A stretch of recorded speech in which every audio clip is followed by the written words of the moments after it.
during Lord Dances. Kasi yung Lancelot, hindi to tulad ng mga Akai friendly na pwede mong i-focus down sa Lord. Bigla mo makikita to, sisilip, totono sa sarere-train yung Lord.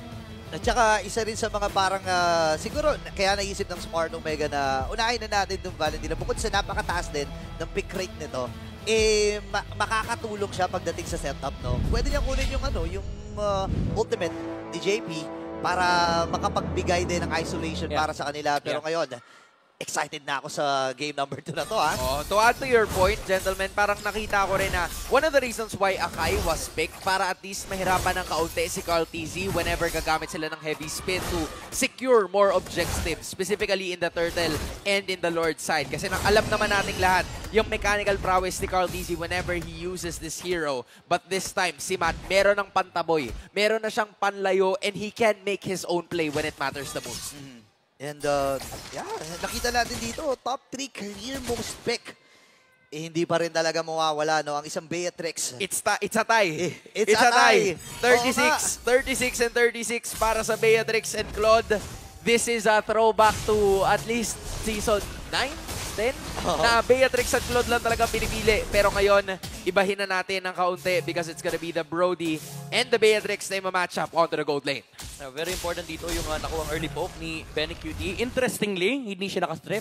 Yung madalas natin nakikita dito kay Beatrix, ang hawak niya dito is yung Rupture, yung additional adaptive penetration na hawak ni Beatrix alongside yung Assassin Emblem. Medyo masakit nga naman talaga yan sa early game, especially kapag hawak niya yung Nibiru. Oops. Pero si Kelra dito, nakikipagwan. Hindi, 2v2 tayo, boss. Chaknu and si Kelra laban kay JP at Benny QT. Kaya naman pala ang tapang ni Benny. Ang first item niya, Jerkins, is ginawa niyang leg plates. Nalugi sa poke, Nalugi sa poke si Kelra ng early game. So hindi niya ma-abuse yung level 1 to level 3 strength ni Brody versus Beatrix. This just means na paglabas ng laning stage, okay si Echo. Wala siyang problema sa mga lanes na kailangan niya i-resolve. Good way or good options for items para dito sa side ng mga Orca, which gave enough room para kay Carl TZ na mag-transition na dito sa pinakauna nating turtle sa laban, which is under. Oh, no. Pero heavy spin nagamit na. Nagamit niya. So, go signal ito para sa Echo. Kaya lang, pinakikipaghatakan din kasi dito si Chaknu. Habang si Ryota, papasok na si JP. Sanford is there. Ngayon, ang una nilang i-burst, pero makaka-break at makakatakan. Wow! And that's the rough waves. Mula kay Sanji, double kill at Cordy. Si makakuha ng isa. Same with the turtle at ubos ang apat na members mula sa barangay. Sanji picking up the knock-up at apat agad in the first 2 minutes and 40 seconds of this game. Grabe. JB also manages to survive during that engagement. And grabe, si Carl TZ, by the way, nagmumultitask kanina. Phantom Execution, bumalik muna siya. Nag-Thorn Rose, nag-puncture. Tapos sabi niya, 400 HP, retry. Nailatag niya kagad. And at the same time, yun ang nag-propel sa Echo para makakuha ng mula sa dikitang gold gap. Ngayon ay halos 2,000 na ang hawak nila, and this is the best start if you're the Orcas. Yeah, actually, iniisip lang naman dito ng Echo yung heavy spin And nung nakita na nila, pero mamaya na kasi andun yung flicker and wild charge, hahatakin. Oh! At pumasok na si Mac. Andun yung heavy spin, pero masyado pong malalim kasi masakit yung mga tira dito or atake ng Torre. Pero nandito na si Carl para lilisin ang mga nagana, pero si JP ang makakakuha ng kill. Tama ba yung nakita ko? Divine Judgment, tapos hinila rin ng Divine Judgment. Sabi ni, ang bilis ng daliri ni JP, sabi niya, huwag ka makulit, dito ka! Pagka Divine Judgment, may nakapatong na Divine Judgment. Hinila, parang naghilaan silang tatlo no? Oo nga nagmistulang canon event yung ganap na parang pag hinila mo yung isa, kailangan may mahila ka rin. So may pagbawi na ginawa namang muli ang side ng Echo. Sanford and Ryota. Sanford's gonna go away with that split para makatakas siya doon sa Delubio. But again, this is a start. Carl TZ goes for the coin grab, and rotation is the name of the game para sa Orcas. Medyo, medyo inaiwang 224 HP yung grab. Buti na lang meron pa siyang Thorn Rose, pero medyo cute yun kung nakuha ni Ryota, pero grabe strategic. Force retry lang yung gagawin niya rito. Grabe, ginugulo lang dito sa purple buff. Tapos si Matt, napa-retry na ngayon. Papatabag si sana siya, pero may ipit. And nandun si Edo Max, sapat ba yung kanilang damage? Talagang pinagtulungan na ng apat na members mula sa Smart Omega at mapapatay nila si Carl. Kaso wala si Kelra. Wala yung gold laner. There is another equalizer na nanggaling sa side ng Echo. A smart Omega. Ngayon na wala si Carl, there might be a chance na makuha nila tong turtle, lalo na walang retribution holder nasa side ng Echo. Pero wala ring retry actually si Matt. Nga eh. Ngayon si Ryota, andun yung mga slams. Uy! Oh, no! Pero walang tinamaan doon. Habang ano lang eh, tibay lang dito ng Echo. Tinitibayan lang nila ang kanilang loob. Ultimate ay nagamit na habang yung snipe mula dito kay Benny, pero di pa sapat yung damage. Ryota, sasapat si Sanford, nandun yung knock-up. Diyan na si Pero Carl. walang tatama, nandito na. The Young Goat. Ikakite na nila dito itong turtle, pero dun sa itaas, si Kerai tumatrabaho lang ha. This time, nagkaroon ng pambawi. Kahit pa paano ang side ng Smart Omega with the third down, pero laban na naman. Rock Waves na gamit na. Very cute makakuha ng Quinn. Oh! And Matt ang magwawagi sa hatakan at agawan ng pagong. They did a good job in waiting for Carl TZ to come back, pero retribution goes to Matt once again. Yeah, partida na stun pa nga si Matt doon from the glue. Pero I think meron na rin siyang tough boots. So nagising siya before nagamit ni Carl TZ yung kanyang retribution. Dahil alam naman natin ang isang Akai ay madali geometry yan. Pero actually, hindi nga niya kailangan gamitin yung yung dabog. Ni-retry niya lang talaga sa harap ni Carl. And nandun yung mga pokes. Actually, may kita mo yung effort ni Sanford dito na i-box out lang, ipukusan lang dito si Matt. Pero talagang alam ni Matt kung saan siya pwesto di ba? And it's a very good positioning na nanggagaling sa side ng Omega para pababait paunti-unti yung goal gap na meron tayo ngayon. But Sanford, tama ka sa yung binanggit, Flicker's gonna be committed as well. Pero nakaipon na si JP Nakakagana din si Ryota. Tumama doon yung mga Jabombits. Habang yung Petrify and Rock Waves.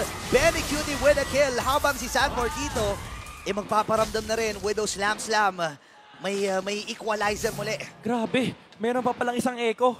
E-connection. E-connection, Ang lalanong smooth. Binate yung ulti. Tapos petrify sa likod. Ayan na naman! And si Kel nandito. Flutter na gamit na. Mapapasprint pa din si Sanford. Masakit yung damage para doon. Paano execution? Habang Hard Easy dashing in. Makaka-out retry na gamit. Habang si Jack2 ay may ipit niya rin doon sa tatlong members mula sa Echo. Nandun na si Matt. Kakayanin ba niyang tibayan ang kanyang loob? Pero wala na siyang ultimate. Ay, actually meron pa siyang ultimate. Meron pa siyang heavy spin. Pero Torre lang muna ang pinuntirya ng mga Orca. Pero hindi pa pala tapos yan. Kasi Matt versus 3. Ngayon si Benny ay nandun na sa may badalikuran. Sisipat-sipat lamang at kakalma muna ang bagyo. Humanap sila ng paraan to make the extra initiation. But instead, sila pa ang nabaliktad. Counter punch at mukhang isang Torre na naman ang bumagsak doon sa may ibaba. Yung glue, sabi sa inyo, bawal makita mag-second skill. Yung Brody. Linikerang kagad. Cannot be. You cannot use second skill when you're in front of a glue. Pagka second skill ni Kelra, flicker kagad sabay first skill. Eto na, it's my turn sabi niya rito Pero maganda yung ginagawa ng Echo Nakabasag dun sa may bandang ibaba. Same with the top lane. Pero si Carl, kaya lang ang problema, 5 members mula sa Smart Omega nakapalibot sa kanya. Sanji and JP dun sa may bandang purple buff. Pero si Sanford, na kanilang unahan, nandun yung Rock Waves. For the part, may so what damage with a split and call easy with the retribution. Nandun yung heavy spin. Pero di sapat yung kanilang damage. Keray babagsak mula sa kamay ng mga Orca. Risky, wiki. Omega, this is an emergency. Nailatag na kagad sa sobrang dami ng mga ultimates na naibigay at nandun na. Si Carl pa rin yung nakakuha. Ikaw ang nagsayang, iba ang kumain. Habang nakuha ni Benny Cutie yung tower sa may top lane, tiwala kay Sanford at pati na rin kay Carl TZ. In terms of controlling yung turtle, napakalaking buy time ng ginawa ni Sanford. Nabuhay pa siya with a split.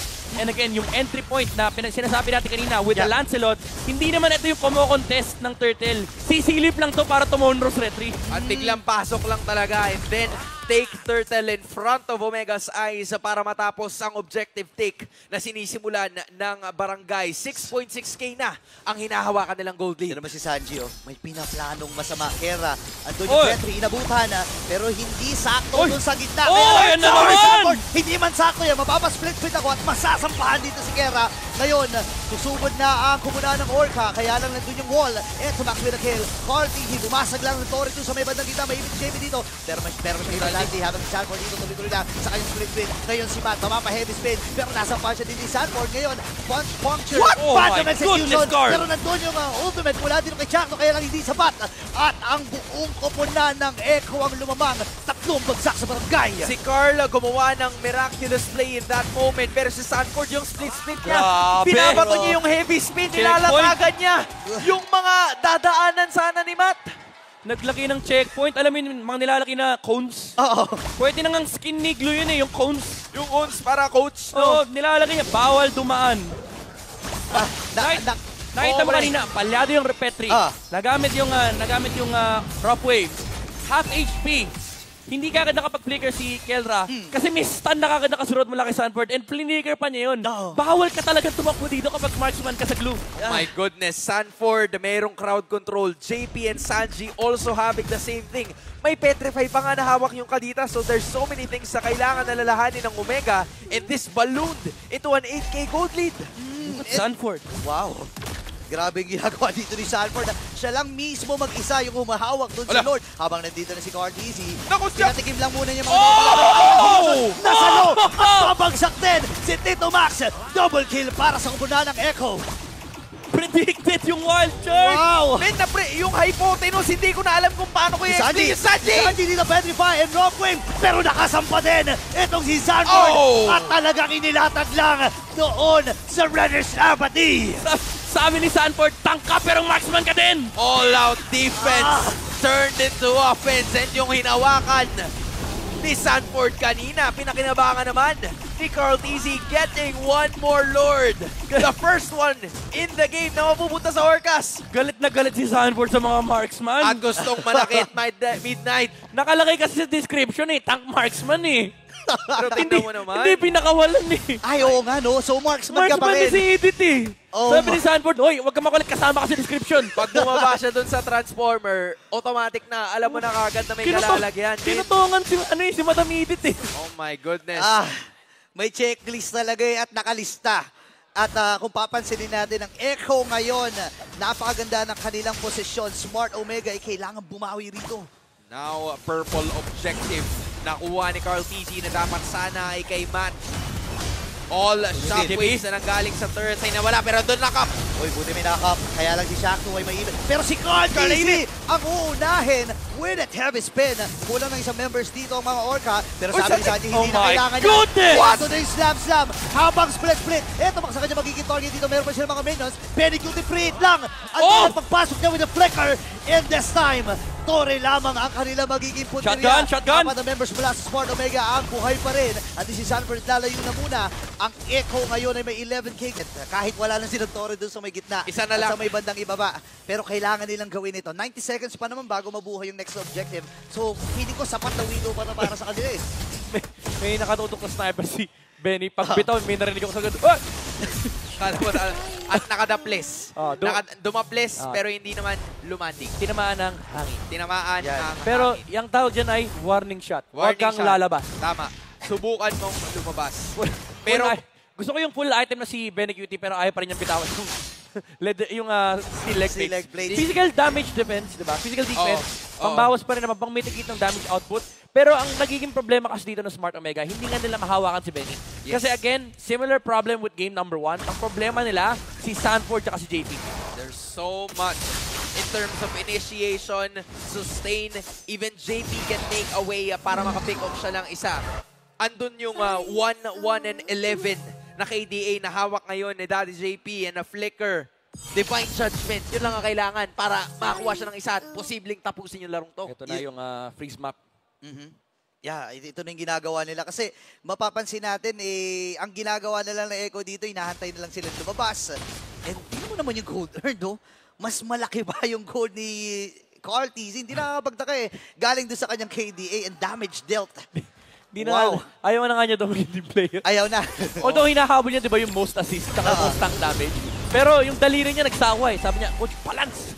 Sabi niya, top 5 naman ako eh. Pwede na muna ako mag-side quest. Nandun na eh, no? Andun naman ako. Pero ngayon, kung silang gagamitin, they're gonna look for someone here. Pero mukhang ika-cancel nila yan. Disiplina ang papairali ng mga Orca in this matchup. Although, this is a resource na nagamit na nila. Si Matt ay nag-aabang. Si Sanford, dire-diretso. Idiota, hahatayin na nila! Pop yung immortality! Ang talong, makakatakas nga ba? Hindi! Kasi si Carteezy ang unang pipirma ngayon. Carl TZ at ang buong kumuna ng Echo iatras, pero may pagbawing hatak. Nandun yung rope wave. Oh, Same wala rin with that heavy spin, pero Ako, sa gitna! sa gitna! Sa gitna! Sa gitna! Si Danny Benny! Boss! Si Danny Benny! Benny! Tatapusin na nga niya! Andun yung pag-base Ano? lock! Flicker ay nagamit din! At tuloy-tuloy ang win streak ng mga Orca! Echo next shot!